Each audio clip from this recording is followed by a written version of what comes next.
Welcome back to Stupid in America, a Fireveda series. Let's dive right in. First up, we're descending into the chaotic realm of the shopping spree spiral. Ever wondered why settle for one when you bag 10? Cut the crap. It's a vortex where a simple sale sign triggers a stampede, a maze where consumers find themselves aimlessly wandering among unlimited choices. It's a cosmos where the more the merrier is the only rule to live by, a dimension where your wallet's weight and your cart's load are inversely. We're trapped in an endless loop. Buy, hoard, clutter, then buy more to manage the clutter. It's madness, a ceaseless cycle of procurement and accumulation. And for what purpose? The ephemeral thrill of securing a deal, the transient joy of owning something gleaming and unused. Amidst this tornado of desire, we frequently overlook an essential query. Do we need it?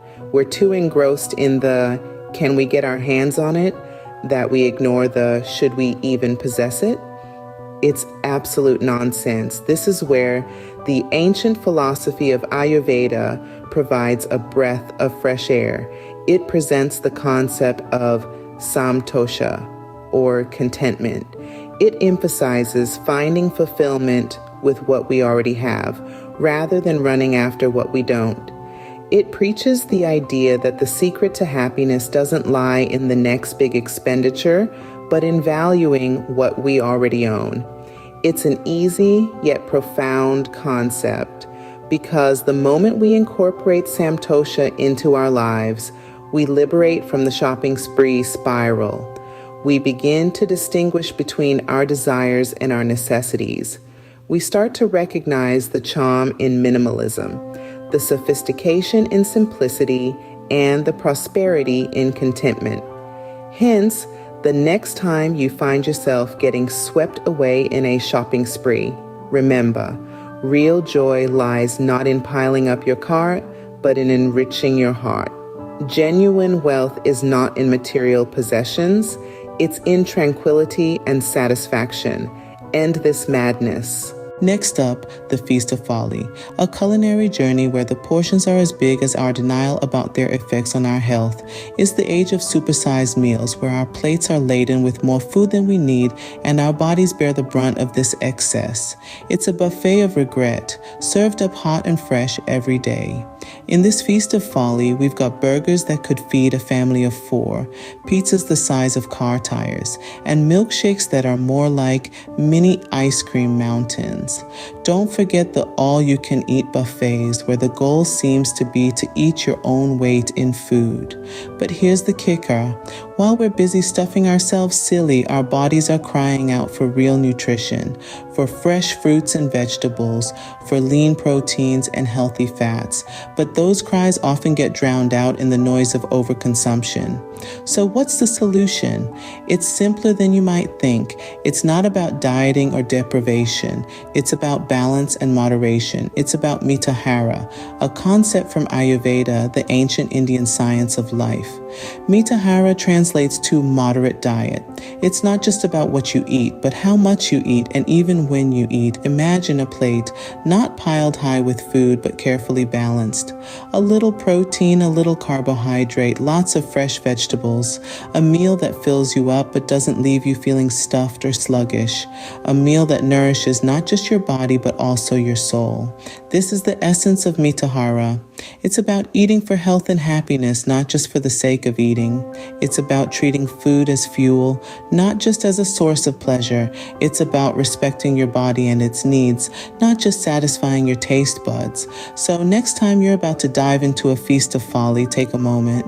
Consider whether you're really hungry or just bored or stressed. Consider whether that supersized meal is really what your body needs or just what your eyes want. Nourish your body with what it truly needs, not just what your eyes crave. And then there's Gadget Gluttony. In the quest for connection, we've never been more disconnected.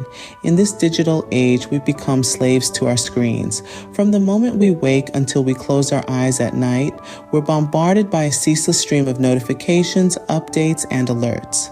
We've traded real-world interactions for virtual ones, and in the process, we're losing touch with what truly matters. Yet in the midst of this technological tornado, some brave souls dare to break free.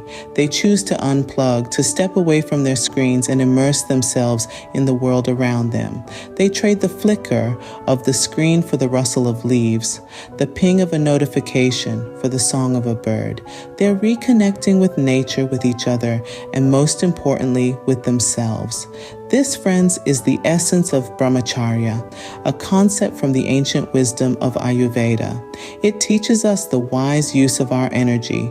Instead of wasting our precious time and energy on the endless scroll, we can channel it into activities that nourish our souls and enrich our lives. We can invest in our relationships, pursue our passions, and engage with the world in meaningful ways.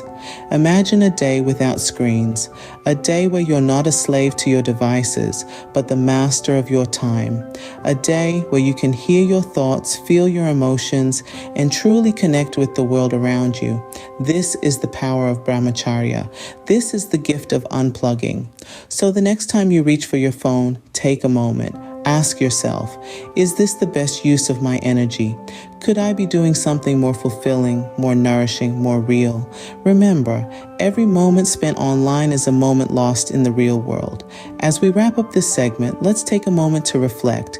In our quest for connection, let's not forget the importance of genuine human interaction. Connect with people, not just Wi-Fi. Real moments beat virtual ones every time. The overconsumption obsession might be our most ridiculous comedy yet.